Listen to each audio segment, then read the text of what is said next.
Senator Gianaris to explain his vote.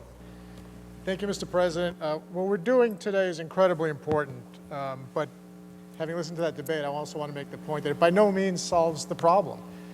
It merely allows us to put a finger in the dam to keep it from bursting.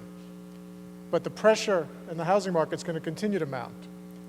And the real problem is we have not provided, save for a $100 million program, which has helped some people, but we have not provided real relief to help people pay their rent and maintain their housing. And so as we're wrapping up this year, this is critically important because we will keep people from being thrown out of their homes at a time when we're telling everyone, stay in your homes. The last thing we want to allow is for people to become homeless by the thousands.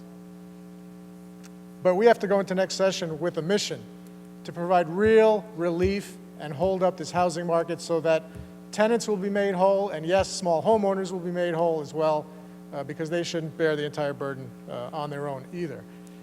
Now, I've heard, listening to this debate, I heard two concerns predominantly. One is for small homeowners, who I totally sympathize with, and we should provide real subsidization and relief for them as we go forward.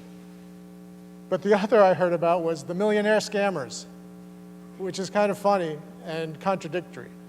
Because I promise you, the people who are making millions of dollars in income are not renting the basement apartment for the small woman who owns a building on your corner, a two-family home.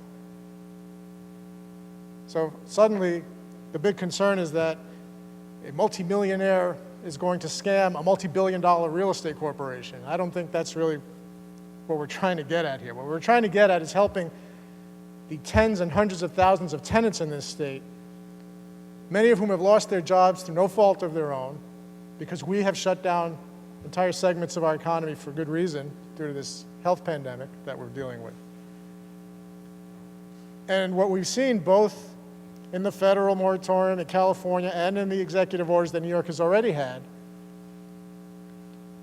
is that putting the burden on tenants to go make evidentiary proof of their hardship is only going to result in tens of thousands of them having default judgments entered against them because they don't have the money to hire lawyers.